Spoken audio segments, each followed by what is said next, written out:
हमारे जहनों में जो तसव्वुरात हैं वो तसव्वुरात गलत हैं। हमने इबादत का तसव्वुर बनाया सिर्फ नमाज पढ़ना। फला बंदा आबिद है क्योंकि नमाज पढ़ता था, फला बंदा आबिद है क्योंकि हज पे जा चुका है, फला बंदा आबिद है क्योंकि तरतीब से रोजे रखता है। अब यहां नमाज पढ़ के दुकान पर उसका अमल कैसा था हमने इसको देखा ही नहीं, या नमाज पढ़ के उसके लोगों के साथ मामलात कैसे थे हमने देखा ही नहीं। अच्छा जनाब, अगर हमने आपकी तारीफ और आपकी डेफिनेशन मान ली कि इबादत इज इक्वल टू नमाज, रोजा, हज और ज़कात, तो मुझे बताइए 24 घंटे में कितनी इबादत करते हैं हम? मुश्किल से 17 मिनट की नमाज, साल में एक हज, चलो एक आधी ज़ियारत। तो खुदा ने तो कहा जिंदगी का मकसद ही इबादत है। मतलब मेरे 24 घंटे किसमें गुजरे हैं? इबादत में गुजरे। अब आप प्रैक्टिकली क्या पॉसिबल है कि बंदा 24 घंटा मुसल्ले पे बैठे? पॉसिबल है बंदा 24 घंटा नमाज पढ़ता रहे? पॉसिबल है कि बंदा 24 घंटा अल्लाह का जिक्र करता रहे? तो जनाब अगर 24 घंटा मस्जिद में बैठ गया तो बच्चों के लिए कमाने कौन जाएगा? 24 घंटा जिक्र खुदा करता रहा तो जॉब पे कौन जाएगा? कारोबार कौन करेगा?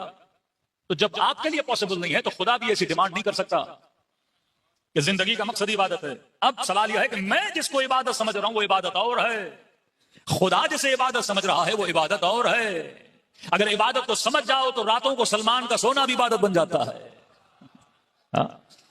फिर नबी की वो हदीस शैख़ फी अयालिह का नबी फी उम्मतिह, फरमाया जो बंदा अपने अहलो अयाल के लिए रिज़्क़ हलाल की तलाश में निकलता है, इस बूढ़े की मिसाल अपने घर वालों के लिए ऐसे है जैसे नबी अपनी उम्मत में तबलीग के लिए बाहर निकला है। अब ये जो रोड के किनारे पे खड़ा होकर रेड़ी लगा के कुछ फ्रूट बेच रहा है, ये इबादत कर रहा है। शायद तेरे मस्जिद में आने से उसकी इबादत क्या हो? अफजल हो।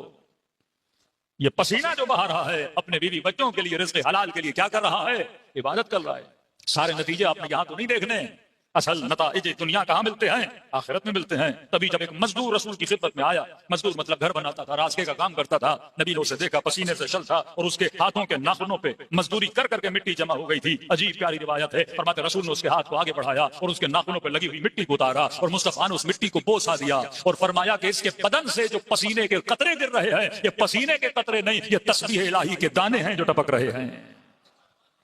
तस्बीह सिर्फ वो नहीं कि हाथों पे लगी हो और बंदा सुभान अल्लाह कहे, वो भी तस्बीह है कि जब राह खुदा में चलते हो और बदन से पसीना गिर रहा है, ये पसीना तस्बीह इलाही कर रहा है, ये खून तस्बीह इलाही कर रहा है, ये रगों में दौड़ता हुआ लहू तस्बीह इलाही कर रहा है। क्यों कहा कि जब करबला के रास्ते पे चलते हो तो तुम्हारे पांवों की खाक को मलाइक अपने परों से मस करते हैं, क्योंकि ये चलना इबादत है, ये राह इबादत है, ये राह मेहनत है, ये आपको शबीह करबला बना देती है। तो फरमाया जिंदगी और इबादत का मतलब ये नहीं कि बंदा सिर्फ नमाज पढ़े, इबादत एक कंप्लीट तसव्वुर हयात है कि जिंदगी ऐसे गुजारी जाए जैसे रब को पसंद है। फिर सांस अंदर जाए तो इबादत, सांस बाहर जाए तो इबादत। सल्लल्लाहु अलैहि मोहम्मद वाले मोहम्मद पर।